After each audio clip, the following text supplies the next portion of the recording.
Good morning. This is Chair French convening the regular business meeting of the Kansas Corporation Commission for Tuesday, December 24th. Joining me this morning are Commissioner Keene and Commissioner Keither. On today's agenda, we have 26 consent agenda items and just one noticed order for our consideration. We will begin with our consent agenda. Commissioners, you've had the opportunity to review those 26 consent agenda items. Let me ask at this time if you have any questions, beginning with Commissioner Keither. No questions, thank you. And Commissioner Keene.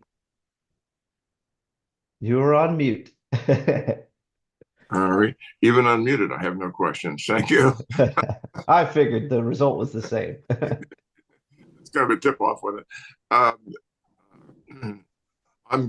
going to recuse on consent agenda items number 4, 5, and 10. Noting those recusals, I would move the approval of the consent agenda.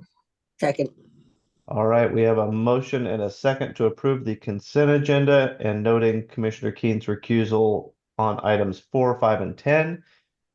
Is there any further discussion on that motion? Hearing none, all in favor, please vote aye. Aye. Aye. Aye. Any opposed, say no. The consent agenda is approved. We now move to our one noticed item. This is in docket number 24 SWBT 318 MIS, and this is a proposed order in that docket. Our presenter on this item is Mr. Aaron Bailey. Good morning, Aaron. Good morning, Commissioners. Yes, this is an application by Southwestern Bell doing business as AT&T Kansas to relinquish its eligible telecommunications carrier status, or ETC status, in the areas identified in the application as Exhibit B. As way of background, there are federal and state programs to provide funding for carriers to incentivize providing high-cost services to customers in rural areas, including the Lifeline program, which provides a discount to low-income customers to pay their phone bill and make it more affordable. AT&T was granted ETC status for its incumbent local exchange carriers in the state by the Commission in 1997. In 2019, the Commission granted AT&T relinquishment for some of its high-cost ETC areas, or census blocks, as they're designated by the FCC. And at that time, they retained ETC status for approximately 15,000 of these high-cost census blocks. Excuse me.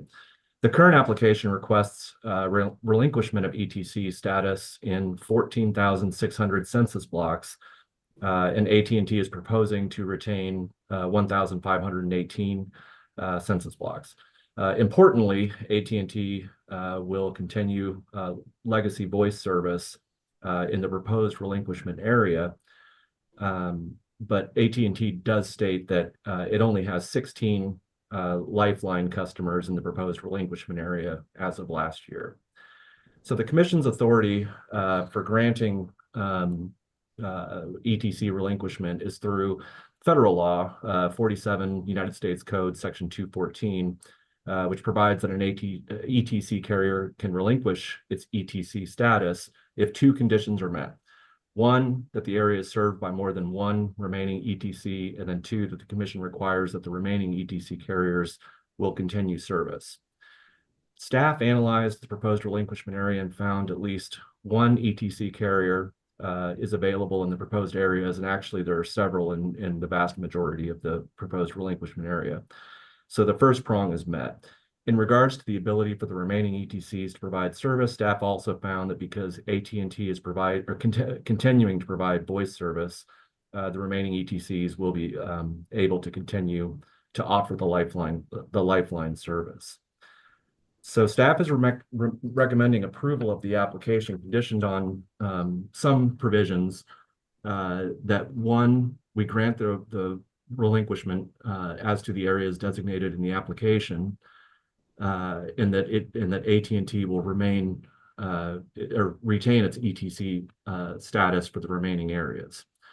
And then two, that the remaining ETCs will ensure that any customers receive the continued Lifeline service if requested, and that AT&T provides notice of the relinquishment to all of the competitive remaining ETCs designated as such in the service area, and to file copies of the notice to these ETCs in this docket as a compliance filing, in an affidavit that this notice was given. AT&T will also concurrently file with the commission a copy of any petition filed at the FCC to discontinue providing any service that may impact the remaining ETC's ability to provide service in the relinquishment to the relinquished customers. And that they also be required to provide a copy of any such petition to all potentially affected ETCs, as well as notices and an affidavit confirming that this notice was given as a compliance filing in the docket. And this will allow any interested parties to intervene in any potential FCC proceeding. And regarding the affected Lifeline customers, AT&T will be required to send the notice as attached as an exhibit to the proposed order within 14 days of approval, and that a second notice and billing statement be sent again and again with an affidavit filed in this docket to show compliance. So with that, I'll stand for any questions that you may have. Thank you, Aaron, for that good rundown of the order. Let me ask at this time if there are any questions about the proposed action. Commissioner Keither, any questions? No questions. And Commissioner Keen. None for me either. I'd move approval of the order. Second. All right, we've got a motion and a second to approve the order as described in this docket. Is there any further discussion on that motion? Hearing none, all in favor, please vote aye. Aye. Aye. Any opposed, say no. The order is approved. Thank you, Aaron. Okay, thank you. With that, we have come to the conclusion of all the items noticed on today's business meeting agenda. If there's nothing further to come before us this morning, I would entertain a motion to adjourn. I move that we adjourn and have a very Merry Christmas. I'll second that motion and as well wish everyone a very Merry Christmas. All right, we got a motion and a second to adjourn. All in favor, please vote aye. Aye. Aye. Aye. We are adjourned. Thank you all.